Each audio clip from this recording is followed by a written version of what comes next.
नमस्कार, जय महादेव। मैं हूं एस्ट्रोलॉजर कृष्णा शर्मा। आप सभी को धनतेरस की हार्दिक शुभकामना। दिवाली के जो सारे पर्व हैं, जी हाँ, धनतेरस, नरक चतुर्दशी जिसे हम रूप चतुर्दशी भी कहते हैं, काली चौदस भी कहते हैं, इसके अलावा छोटी दीपावली के बाद बड़ी दीपावली, फिर उसके बाद गोवर्धन पूजा और भाई दूज, ये सारी के सारे जो त्योहार हैं उसके बारे में आज हम चर्चा करेंगे। मगर सबसे पहले आज हम जिस टॉपिक पे चर्चा करने वाले हैं वो है धनतेरस।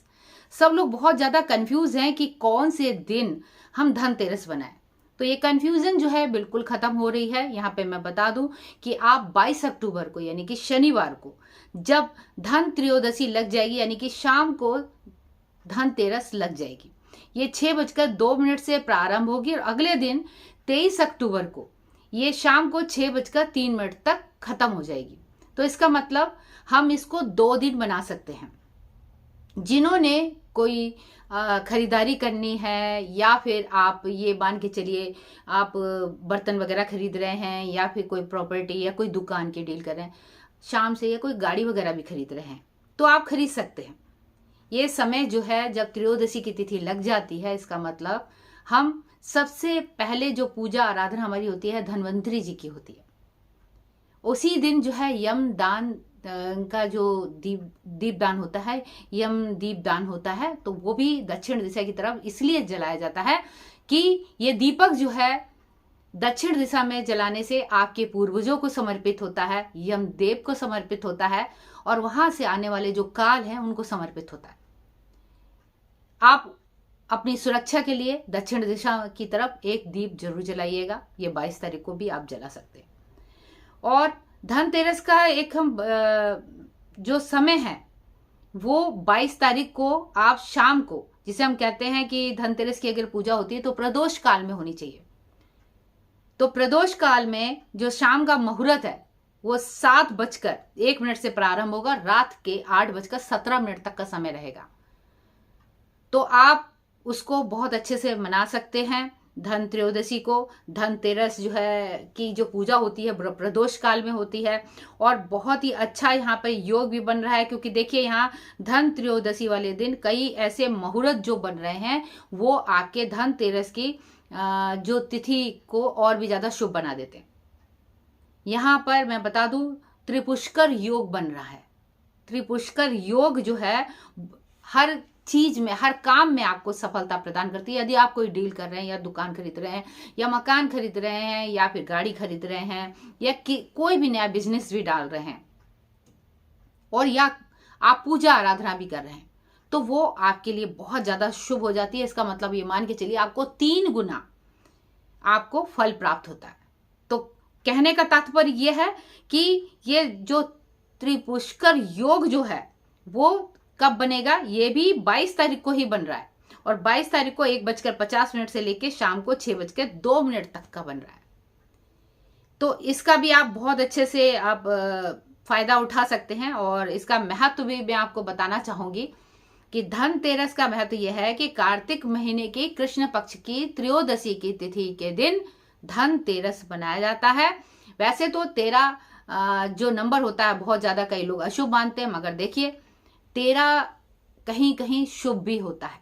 तो त्रयोदशी की जो तिथि होती है धन्वंतरी जी को समर्पित, यानी भगवान विष्णु के जो अवतार है धन्वंतरी जी, उनकी पूजा आराधना होती है। इसके अलावा कुबेर जी की भी पूजा आराधना इसी दिन ही होती है। धन कुबेर की भी पूजा आराधना इसी दिन की जाती है। और जैसे मैंने आपको समय तो बता ही दिया है, तो आप जो है देखिए 22 तारीख को अच्छे से बना सकते हैं। इसमें कोई डाउट नहीं है कि हम 23 को बनाए या 22 को बनाए। जिसको 23 को बनाना वो 23 को भी बना सकता है, मगर तिथि ये प्रारंभ हो जाएगी प्रदोष काल का। मैंने आपको समय बता दिया, उस समय पे आप जो है पूजा आराधना कर सकते हैं। मैं अपने डिस्क्रिप्शन बॉक्स में ये सारी चीजें आपको लिख कर डाल दूंगी। अब यहाँ पर बता दें कि जब समुद्र मंथन से भगवान धन्वंतरी जी जब उत्पन्न हुए थे तो उनके हाथ में कलश था, अमृत का कलश। इनको आयुर्वेद के जन्मदाता भी कहा जाता है, और कहते हैं कि धन्वंतरी जी का इसी दिन जन्मदिन मनाया जाता है, और इनकी पूजा आराधना होती है। कुबेर जी, माता लक्ष्मी जी आदि, इन सब की पूजा आराधना इसी दिन होती है। इस दिन जो है दुकान में, मंदिर में श्री यंत्र की, और इसके बाद कोई भी आप यंत्र आप प्राण प्रतिष्ठा करें, जैसे लक्ष्मी यंत्र हो गया, कुबेर यंत्र हो गया, श्री यंत्र हो गया, तो इस दिन जो है उसकी प्राण प्रतिष्ठा की जाती है, स्थापित किया जाता है। और सोने चांदी के जो भी आप आभूषण, सिक्के, या फिर आप मान के चलिए आपने गणपति जी या लक्ष्मी जी भी लिए हैं, तो उनकी पूजा आराधना इसी दिन होती है। इसका मतलब अगर आपने कोई बर्तन खरीदा है, पीतल के बर्तन खरीदना बहुत ज्यादा शुभ माना गया है, तांबे के खरीदिए, पीतल के खरीदिए, सोने चांदी के भी खरीद सकते हैं, जैसी जिसकी जो श्रद्धा है आप जरूर खरीदेगा।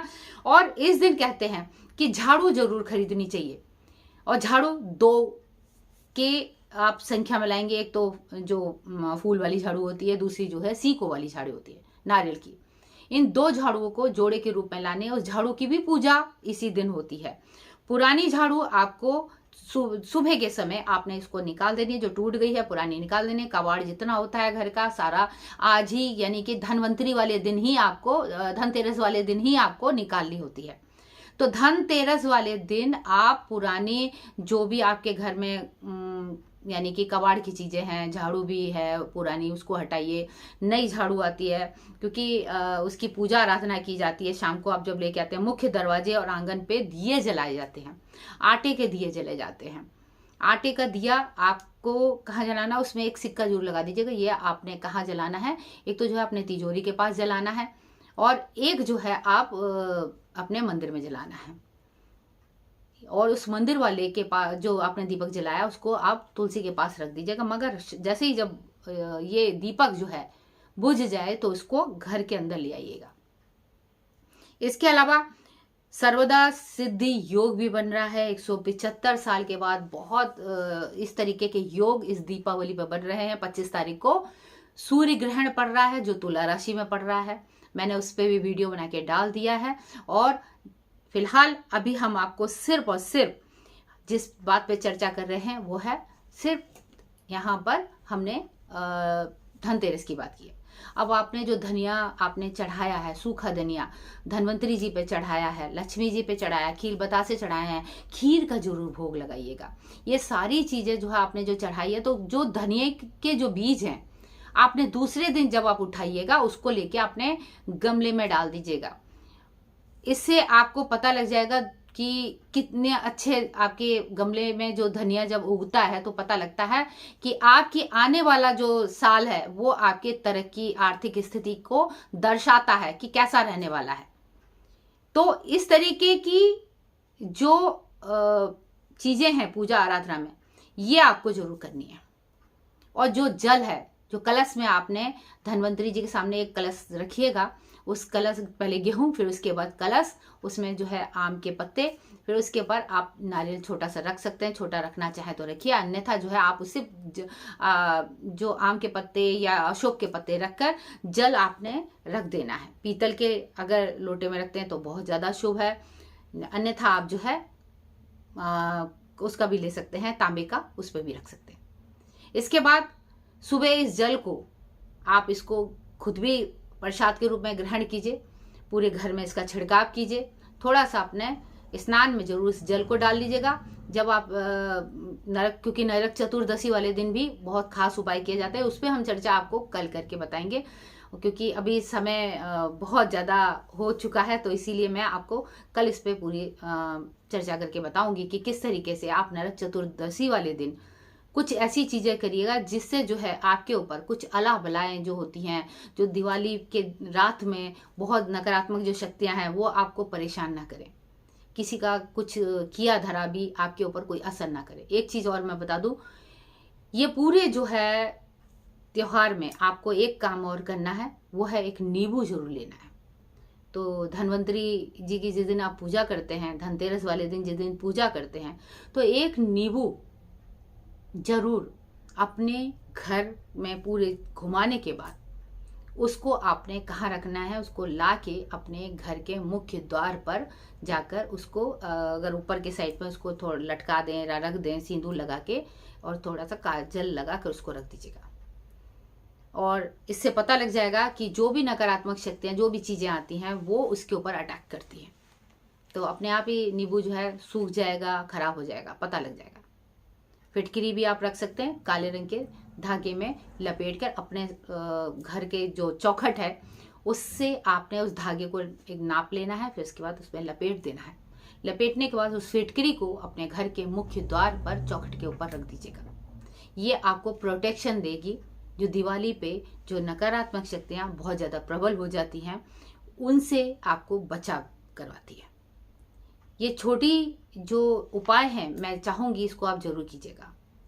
बाकी जो है मैं आपको सारी चर्चा जो है कैसे करनी चाहिए, रूप चतुर्दशी की पूजा, नरक चतुर्दशी की पूजा, हनुमान जयंती की पूजा, साथ ही हम जिसे कहेंगे काली चौदस की पूजा, माँ काली की पूजा आराधना कैसे करनी है, क्या भोग लगाना, उस पर चर्चा करेंगे और कहेंगे हमारे साथ जुड़े रहिए। समय की थोड़े कमी थी, इसी वजह से हम आपके साथ में देर से जुड़े।